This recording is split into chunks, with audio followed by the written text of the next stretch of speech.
তো দুপুরে আমি গা গোসল ধুয়ে নামাজ পড়ে খেয়ে দিয়ে একটু বসলাম টিভি দেখতে। এদিকে আমি একটু ব্লগ চ্যানেল দেখতেছি। তো দুপুরে আমি আবার সব কাজ শেষ করে একটু আরাম করে বসে এদিকে রান্নাবান্না ভিডিও দেখি। তো এই মুহূর্তে সাথে সাথে একটা ফোন আসছিল। আমার ছোট খালা ওর বাসা একদম চুরি করে প্রায় 2-3 ভরির মতো স্বর্ণ নিয়ে গেছে। আসলে শুনে খুব খারাপ লাগলো। সে 2 দিন আগেও কিন্তু আমাদের বাসায় খুব সুন্দর করে সেজে গুছে স্বর্ণগুলো পরে আসছে, খুব সুন্দর লাগলো। কিন্তু কানের দুলগুলো খুব সুন্দর, প্রায় 3 ভরির মতো স্বর্ণ ছিল।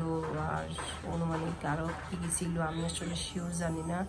তো আমার ছোট খালা একদম ফোন করে কান্নাকাটি, খুবই মন খারাপ ওর।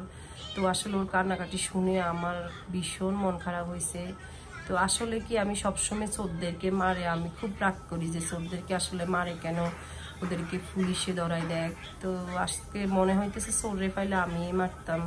আসলে ওর জামার ব্যবসা বাণিজ্য একটু খারাপ চলতেছে, ও কিন্তু তারপর স্বর্ণগুলা বিক্রি করে না, খুব কষ্ট করে চলতেছে আসলে আমার আপন ছোট খালা। কিন্তু তো কান্নাকাটি শুনে আমার খুব খারাপ লাগছে। এটা একদম এত মানে খারাপ একটা ব্যাপার হয়েছে ওর সাথে। আসলে কি বলবো, এই মুহূর্তে জামাইকে এখন তো ইদানিং অনেকেরই ব্যবসা বাণিজ্য খুবই সমস্যা যাইতেছে।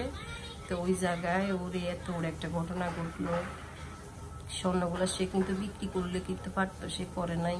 তার অনেক শখের স্বর্ণগুলো, আমার নানুর দেওয়া একটা চেন ছিল, এই আর কি। তো আসলে চোরদেরকে এইভাবে মারা হয়, মানুষ রাগ করেই। আসলে আমি তো সবসময় চোরদেরকে মারলে কিন্তু রাগ করতাম যে আসলে চোরদেরকে মারে কেন, ওদেরকে পুলিশে ধরাই দিলে হয়, শাস্তি দিলে এইভাবে দেওয়া যায়। আসলে তো আমার সামনে এখন থাকলে আমি তো মনে হয় চোর মেরে ফেলতাম। এই অবস্থা আসলে কি বলবো।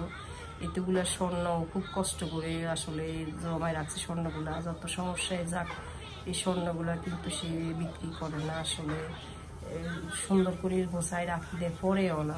তো আমাদের বাসা আসতে এই যে পরশু আসছে আমাদের বাসায়, সে এগুলো পরে আসছে, খুব চকচক করে সব বাইরের স্বর্ণগুলা। খুবই খারাপ লাগছে, খুবই খারাপ লাগছে। কিছু করার নাই, চোরের তো সবসময় এই কাজে, চুরি করার এই কাজ, এই আর কি। স্বর্ণগয়না আসলে চুরি করে নিলে কিন্তু বর্তমানে খুবই খারাপ লাগার কথা। কারণ কি আর বলবো, এখন তো স্বর্ণের অনেক দাম, এই আর কি। তো আগের হিসাব চিন্তা করলে হয়তো চিন্তা করতো যে টক করে কিনে ফেলতে পারতো। এখন তো ওই সুযোগও নেই, অনেক দামে, এত দাম দিয়ে কি স্বর্ণ কিনা যায়।